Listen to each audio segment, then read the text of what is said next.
Hey, I'm Steve Wilson, Emerald City Beer Company here. Run the old historic Rainier Brewery down in Soto, Seattle. And this is where we make all of our recipes, all of our developmental beers, and as well as our tasting room. What we have on tap right now is our Dottie Seattle Lager, which is our main beer. That's our flagship. That's what we put out to 90% of the accounts that we have, and that's really what we want to be known for. It's our flagship lager. We have our IPL, which for you hop heads out there, that's kind of in response to the question, well, what's your IPA? Well, we don't do ales, we do lagers, and so we have an IPL, not an IPA. We have a Northwest Pale Ale that we made here at the Beer Lab, a Kolsch Ale, as well as you see this other guest tap right here, Odin. It's their Ruby. And we have that on tap because actually we contract brew with Odin for our large batch beers. So everything that's not Dottie we make here.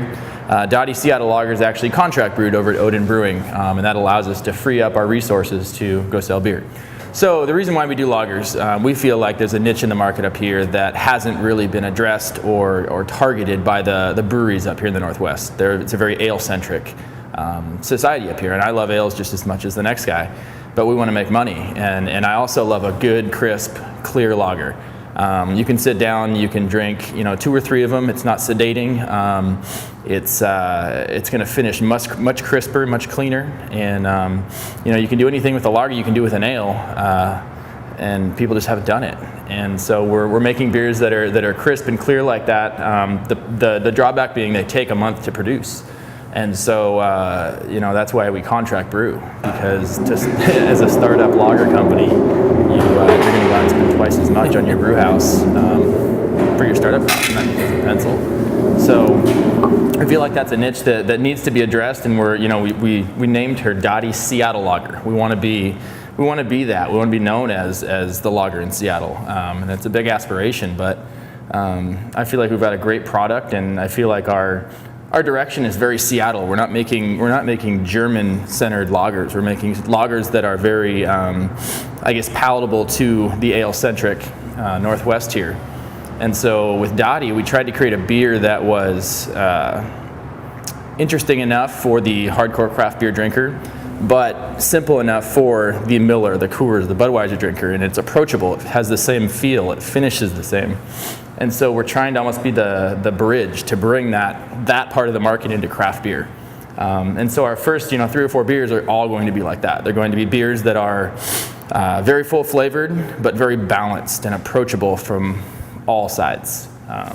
Dottie being the first. So that's kind of our mentality with that. Okay, so one of the unique things about our beers, and Dottie in particular right now, and this is going to be the same way for probably our first 3 or 4 beers, our session series of lagers, is that they're made with all Washington ingredients. They're made with Yakima hops. They're made with grains from the southeastern part of the state. Why would we go anywhere else for our ingredients? We live in one of the best growing regions in the country, and people from all over the country come here to get their ingredients. And I feel like that's something that, especially up here in Seattle, people very much look for. They very much want.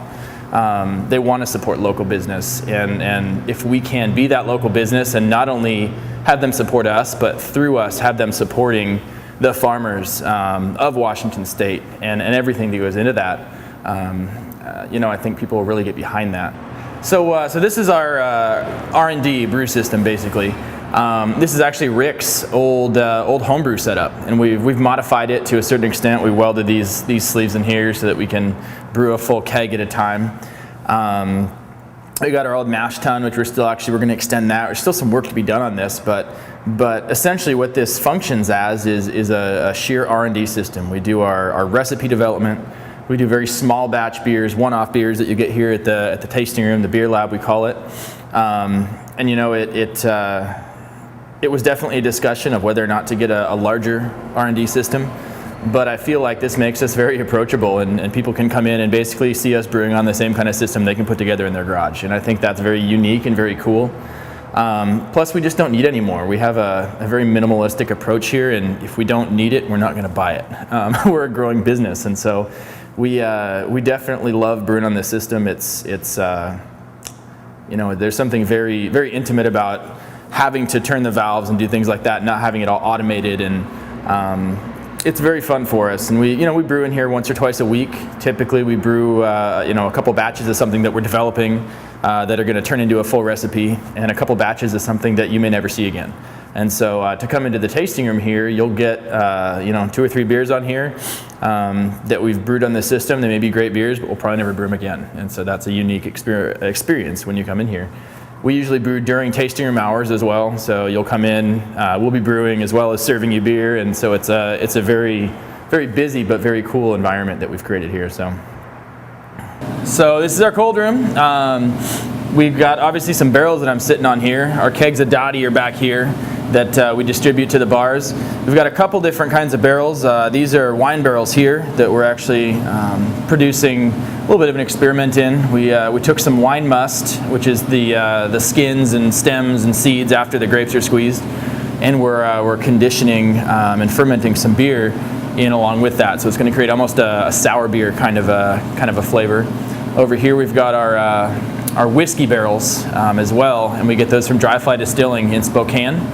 And we do a whiskey conditioned lager with that. And we chose that whiskey in particular. It's a wheat whiskey. It's very subtle. It doesn't overpower the whiskey, or the lager, sorry. We wanted the beer to show through as well as the whiskey. And so those are kind of the experiments we've got going in here. And that's the cold room.